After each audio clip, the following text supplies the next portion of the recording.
Hello दोस्तों, मैं Sanjeet once again आपके सामने आया हूं अपने एक नए एक्सक्लूसिव ब्लॉग के साथ। और आज हम इस ब्लॉग के माध्यम से चर्चा करेंगे कि फेज 5 लोकसभा इलेक्शन 2024 में किसने बाजी मारी। क्या एनडीए ने अपने सीट को मेंटेन किया या उनसे ऊपर गए, और इसमें एनडीए को झटका लगा और इंडिया अलायंस ने अपने नंबर ऑफ सीट्स को बढ़ाए। आप यदि इन चारों तरफ के noise, social media, YouTube and बहुत सारे जगहों पे फॉलो करें तो जो एक नैरेटिव बनाने वाले लोग हैं, दो तरह के लोग आपको मिलेंगे। पहला, जो पॉजिटिव नैरेटिव बनाने वाले हैं एनडीए वाले, उनका आप कोई वॉइस नहीं सुनोगे। They are very confuse, they are not sure what to do, कितने नंबर आए नहीं आए। और इंडिया अलायंस वाले जो हैं, उनके जो कुछ ब्लॉगर्स हैं, कुछ सेफोलॉजिस्ट हैं, I do not want to name here, उनकी बातों से आपको लगेगा दैट इंडिया अलायंस ने इस फेज में एनडीए को काफी लॉस दिया और वो 15 से 16 सीट्स एनडीए अलायंस को लॉस हुआ। क्या ये सही है या सच्चाई कुछ और है? आज मैं आपके साथ ये शेयर करूंगा। बट आगे जाने से पहले मैं आपसे एक रिक्वेस्ट करूंगा दैट पहले तो मैं थैंकिंग करूंगा दैट आप लोगों ने मुझे इतना प्यार दिया और मेरे कई सारे ब्लॉग्स काफी लोगों ने देखा। व्यूज मेरे एक्सपेक्टेशन से बहुत ज्यादा मिला।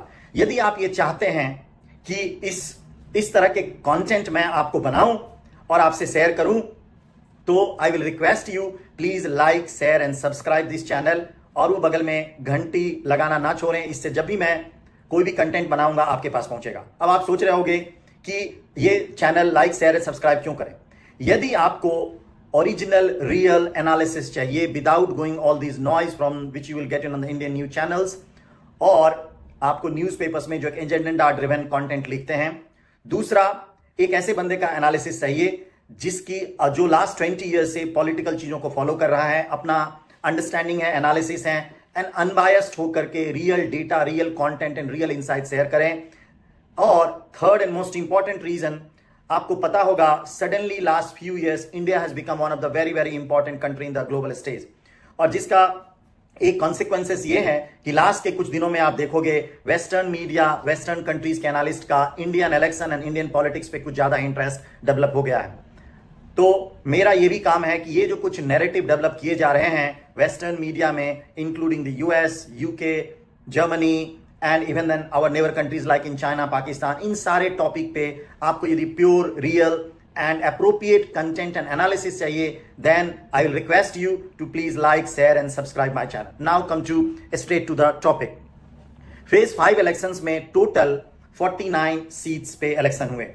सो मेरा ओवरऑल प्रेडिक्शन है उत्तर प्रदेश में 13 सीटों में 12 से 13 सीट बीजेपी जीत रही है। जी हां दोस्तों, आपको ये कुछ अग्रेसिव प्रेडिक्शन लग रहा होगा, बट मैं आपको जो बता रहा हूं, I am going to be speak to you once again on 4th of June।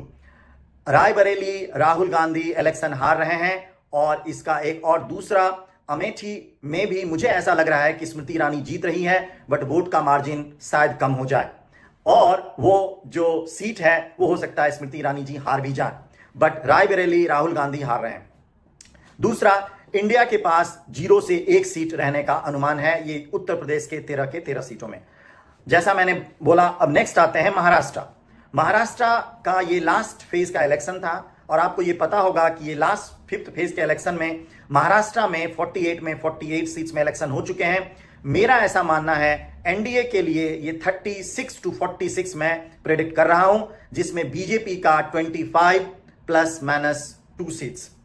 दूसरा एक बहुत बड़ा कारण यह भी रहा कि इंडिया का अपने एक्सपेक्टेशन से ज्यादा सीट्स इसलिए नहीं आएंगे बिकॉज उनका जो माइनॉरिटी डोमिनेटेड कंस्टिट्यूएंसीज थे, यहां वोटिंग परसेंटेज बहुत ही कम देखी गई, जिससे यह साफ होता है कि जो शिवसेना, उद्धव बाला साहब ठाकरे जिस वोटिंग ब्लॉक पे भरोसा कर रहे थे, वो उनके एक्सपेक्टेशन के हिसाब से वोट में नहीं डालने आए, और जिसका एक बहुत बड़ा इंपैक्ट पड़ा। Now comes to the third and very important state. हम आते हैं पश्चिम बंगाल, वेस्ट बंगाल। वेस्ट बंगाल में आपको पता है, और ये मेरे पिछले कई सारे ब्लॉग्स में आपने देखा होगा, यदि एनडीए अपने 3-4 स्टेट में परफॉर्मेंस बेहतर उम्मीद कर रहा है, तो West Bengal is one of the important state, and West Bengal में बीजेपी के लिए ये एक वेव इलेक्शन साबित हो सकता है। हालांकि मेरे ओवरऑल प्रेडिक्शन 22 से 24 हैं, बट मैं ये भी मानता हूं कि यदि कुछ चीजों पे बीजेपी और एनडीए ने कंट्रोल किया और बूथ कैप्चरिंग और फॉल्स वोटिंग वगैरह नहीं हुई, तो शायद बीजेपी 28 to 30 सीट्स भी जा सकती हैं। तो यहां वेस्ट बंगाल में बीजेपी का परफॉर्मेंस कुछ इस तरह से है। नाउ मैं जाता हूं सीट बाय सीट। हुगली में यहां बीजेपी का जीत का मार्जिन थोड़ा कम है पिछले बार से, बट बीजेपी हुगली जीत रही है एंड श्रीमती लॉकेट चैटर्जी यहां से जीत रही हैं। बैरकपुर, ये आपने अर्जुन सिंह का ये सीट है और यहां मेरा ऐसा मानना है बिकॉज वोटिंग परसेंटेज थोड़ा सा डिप हुआ है, तो यहां मुझे लग रहा है कि मुकाबला काफी स्ट्रांग है और कुछ भी हो सकता है। अर्जुन सिंह हार भी सकते हैं और यदि उन्हें लक साथ दिया तो जीत भी सकते हैं, लेकिन यदि जीतेंगे भी तो उनका वोटिंग का मार्जिन बहुत ही कम होगा। लेकिन यहां यह सीट मुझे डिफिकल्ट लग रहा है। श्रीरामपुर एंड उलवेरिया में इन सीटों पर टीएमसी बहुत ही अच्छे मार्जिन से, अच्छे गैप से जीत रही है और यहां बीजेपी हार रही है। हावड़ा, यहां टीएमसी थिन मार्जिन से जीत रही है और इसका बहुत बड़ा कारण उसका डिस्ट्रिक्ट यूनिट है और बहुत सारी खबरें आप सोशल मीडिया में देखे होंगे कि बहुत सारे वोटर्स को शायद पोलिंग बूथ पे नहीं जाने दिया गया, रोक दिया गया।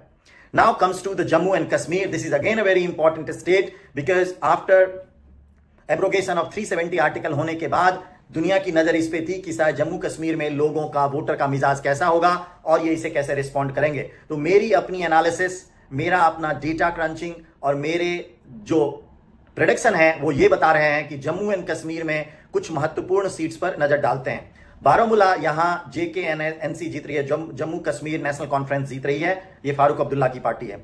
लद्दाख पिछली बार की तरह 2 इंडिपेंडेंट मुस्लिम कैंडिडेट हैं और मोहम्मद हनीफ जैन और major chunk of Muslim voter मिल रहे हैं और ये वह सीट जीतेंगे जो इंडिपेंडेंट कैंडिडेट वहां से। Now comes to other state. Jharkhand, यहां 3 सीट्स में इलेक्शन हुए थे 5th फेज में और झारखंड की तीनों सीट पर बीजेपी का मेरा अपना जीत का प्रेडिक्शन है और वो भी बहुत ही अच्छे मार्जिन से। So in overall by analysing all these states and seat by seat, मेरा अपना कंक्लूजन्स है, जी हां दोस्तों, दैट जैसा मैंने बताया कि बीजेपी काफी स्ट्रॉन्ग परफॉर्मेंस दे रही है और अभी तक मैं phase by phase by getting all the real data from the election commission of India and analyzing these data from last few years, getting the detail from on the ground, and मेरे अपने कुछ लोग भी हैं जो इसमें काम कर रहे हैं, on the basis of everything after 5th phase of election, मैं बीजेपी और एनडीए को अब तक 267 सीट दे रहा हूं और ये वो पार कर चुके हैं और अगले फेज में मेरा ऐसा मानना है बीजेपी अपने दम पर मेजोरिटी हासिल कर सकती है। आपको मेरा ये वीडियो अच्छा लगा then please like, share and subscribe and bell button डालना मत भूलें बिकॉज मैं अगला और भी कुछ ब्लॉग इलेक्शन से रिलेटेड ही बनाऊंगा जो काफी इंटरेस्टिंग होंगे एंड मैं कुछ एनालिसिस भी आपसे शेयर करूंगा regarding some of the people जो आजकल मीडिया में काफी स्टेटमेंट एंड इंटरव्यू दे रहे हैं और उनके इंटरव्यू का क्या मकसद हो सकता है, उनके अंदर क्या गेम प्लान है। I am going to share with my own analysis and understanding and तब तक के लिए take care yourself and please keep watching. Thank you so much.